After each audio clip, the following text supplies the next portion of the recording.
Class 6 Hindi का book है Malhar, chapter 3 पहली बूंद। ठीक है, क्वेश्चन आंसर देखेंगे इसका मेरी समझ से का। देखिए क में नीचे दिए गए प्रश्नों का सटीक उत्तर कौन सा है, उसके सामने तारा बनाएं। पहला है कविता में नव जीवन की ले अंगराई किसके लिए प्रयुक्त हुआ है, आंसर होगा अंकुर। दूसरा देखिए नीले नयन सा यह अंबर काली पुतली से ये जलधर में काली पुतली है, उत्तर होगा बादल। अब देखिए क्वेश्चन नंबर ख। ठीक है, अब अपने मित्रों के साथ चर्चा कीजिए ये उत्तर की आपने क्यों चुने। उत्तर होगा अंकुर के माध्यम से पौधा या वृक्ष उत्पन्न होता है, इसलिए नवजीवन अर्थात नया जीवन की ले अंगराई अंकुर के लिए प्रयुक्त है। आकाश का रंग नीला है, उसमें पानी बरसने वाले बादल भरे हुए हैं, उनका रंग काला है, अतः आकाश को नयन और बादलों को उसकी काली पुतली माना गया है। अब देखिए मिलकर करें मिलान। ठीक है, यहाँ पे दिया हुआ है कविता की पंक्तियां और भावार्थ दोनों को मिलान करना है, तो चलिए इसका आंसर लिख लीजिए। पहला का मिलान होगा दूसरा से, दूसरा का मिलान होगा पहला से, तीसरा का मिलान होगा चौथा से और चौथा का मिलान होगा तीसरा से।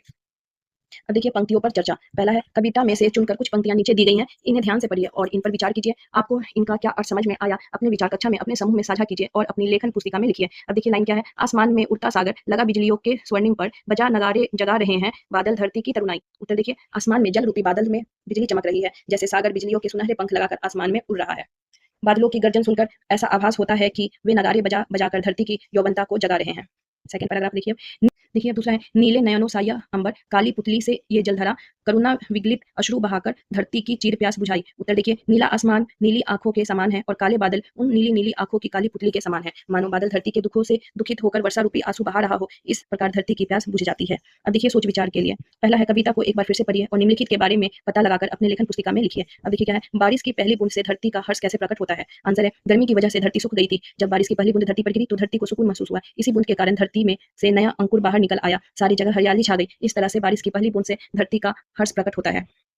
अब देखिए दूसरा है कविता में आकाश और बादल को किसके समान बताया गया है। ठीक है, तो देखिए उत्तर होगा कविता में आकाश को नीले आंखों के समान और बादलों को आंखों की काली पुतलियों के समान बताया गया है। ठीक है, अब देखिए आगे कविता कविता की रचना।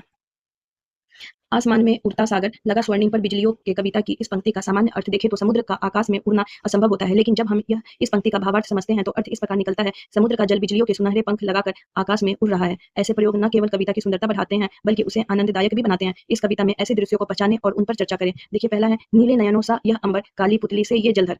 ठीक है, उत्तर होगा कवि को आसमान नीले नयनों की तरह दिखाई दे रहे हैं और जो जलधर मतलब काले बादल हैं, इन बादलों को कवि ने काली पुतलियां कहा है। अब देखिए अनेक शब्दों के लिए एक शब्द। ठीक है, तो नीचे देखिए गिरिधर, गिरिधर एक शब्द है और इसके लिए हम गिरिधर किसे कहेंगे, गिरि का अर्थ है पर्वत मतलब पर्वत को उठाने वाला। ठीक है, नेक्स्ट है जटाधर। ठीक है, जिसके सिर पर जटाएं होती है उसे जटाधर कहते हैं। मुरलीधर जो बांसुरी मतलब मुरली बजाता है। गदाधर जिसके पास गदा होती है। चक्रधर जो चक्र को धारण करता है। अब देखिए शब्द पहली दिए गए शब्द जालों में प्रश्नों के उत्तर खोजें। एक प्रकार का वाद्य यंत्र, आंसर होगा नगारा।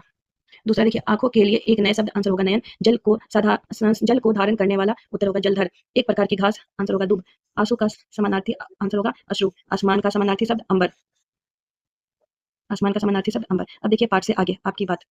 बारिश को लेकर हर व्यक्ति का अनुभव भिन्न होता है, बारिश आने पर आपको कैसा लगता है बताएं। उत्तर होगा बारिश आने पर मुझे एक खास सुकून और ताजगी का एहसास होता है। बारिश की पहली बूंद जैसे ही धरती पर गिरती है मिट्टी की खुशबू पूरे वातावरण में फैल जाती है, जो मुझे बहुत प्रिय है। यह खुशबू मन को एक अनोखी शांति और प्रसन्नता से भर देती है। कुल मिलाकर बारिश मेरे लिए न केवल एक प्राकृतिक घटना है बल्कि यह मेरे जीवन में नवीकरण, ताजगी और खुशियों का प्रतीक भी है।